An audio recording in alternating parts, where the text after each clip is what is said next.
Leçon 7.7, l'écriture des équations. Alors, dans cette leçon, on va voir un problème écrit en mots. Puis, à partir de ça, on devrait être capable d'écrire une équation. Alors ici, un bateau qui se déplace à une vitesse de 15 km à l'heure. J'aime bien faire des croquis. Euh, alors, il se déplace à 15 km à l'heure en eau calme, remonte une rivière dont le courant est de 6 km à l'heure.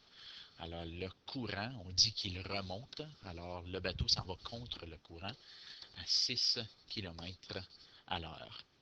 Alors, ici, on dit que la vitesse est égale à 15 moins 6, donc une vitesse de 15 km à l'heure. Alors, qu'est-ce qui arrive? Quelle est la vitesse du bateau avec le courant? Bien, le bateau s'en va dans la même direction que le courant. Alors, le bateau s'en va à 15 km à l'heure et le courant s'en va à 6 km à l'heure, donc 15 plus 6, 21 km à l'heure. Un billet pour voir un film coûte 4 fois plus que la location d'un DVD. Ensemble, le billet et la location du DVD coûtent 10 $. Alors, écris une équation qui permet de trouver le prix de chacun.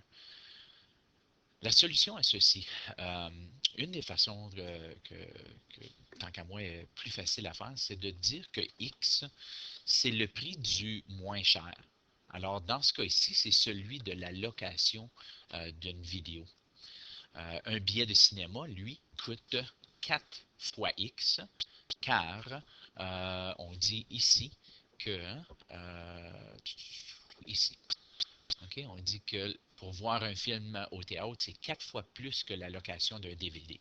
Alors, la location du DVD, c'est X, puis aller au théâtre, c'est 4X. On sait que X plus 4X, c'est égal à 10. Donc, on regroupe les termes semblables. 5x est égal à 10. 5x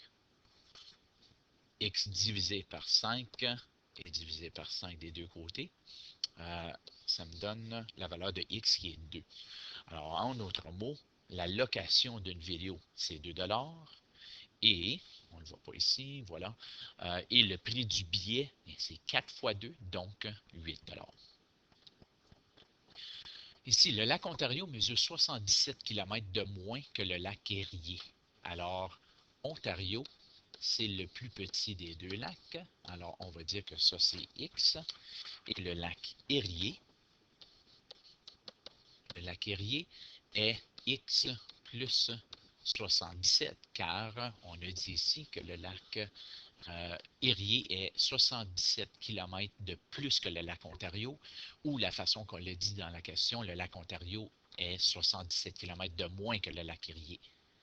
Alors, on a maintenant notre équation en disant que le lac Ontario plus le lac Erie, c'est égal à 699 km. Alors, x plus x, c'est 2x, plus 77 est égal à 699. Je vais envoyer le 77 de l'autre côté, qui va me laisser avec 2x est égal à 622. On divise par 2 des deux côtés. X est donc égal à 311, qui veut dire que le lac Ontario mesure 311 km et le lac Erie, c'est 311 plus 77 ou x plus 77. 311 plus 77, c'est 388 km pour le lac Erie. Alors, la conclusion serait une bonne idée de l'écrire en mots. Le lac Ontario est 311 km et le lac Erie est 388 km. Je vais juste prendre une petite pause d'une seconde. Alors, le prochain problème ici, c'est un problème de groupe. Puis tandis que je ne vous ai pas laissé de place, c'est à cause que je préfère que vous faites ça en groupe de 2 ou de 3, ou possiblement de 4, dépendant de la façon que vous êtes placé. Alors, vous allez faire ça sur un bout de page ou un calepin en groupe. Voici le problème. Je t'ai pour dire que moi, je vais le faire ici. Alors, je vais écrire la solution à ce problème là. Alors, Yvon est 10 ans plus vieux que Paul.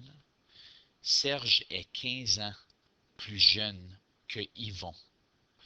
Le total des âges est 110 ans. Écris l'équation pour résoudre ce problème et trouve l'âge des trois personnes. Alors, la façon que j'ai solutionné ça, c'est de voir que Yvon est 10 ans plus vieux que Paul. Mais premièrement, j'ai dit que Paul, c'est X. Yvon, on a dit qu'il est 10 ans plus vieux que Paul, donc X plus 10. Et Serge, Serge est, où est-ce que c'est? Serge est 15 ans plus jeune que Yvon. Alors, Yvon, c'est X plus 10, donc moins 15, car il est 15 ans plus jeune que Yvon ici. Alors, on a notre équation. Le tout est égal à 110. Alors, on va regrouper les termes semblables. X plus X plus 10 plus X plus 10 moins 15. Alors, X plus X plus X, c'est 3X. 10 plus 10, c'est 20. Moins 15, c'est plus 5. Donc, tout ça, c'est égal à 110. Je vais éliminer le 5 de ce côté qui va me donner 3x est égal à 105. Divise par 3 des deux côtés. Ça me donne la valeur de x qui est 35. Bien, si x est 35, on a l'âge de Paul. 35 plus 10, on a l'âge de Yvon. Et 35 plus 10 qui est 45 moins 15, l'âge de Serge, c'est 30. Alors, la façon que c'est disposé n'est pas le meilleur ici, mais on voit que 35 plus 45 plus 30, c'est bel et bien 110. Alors, il y a des problèmes semblables à faire à la page 363.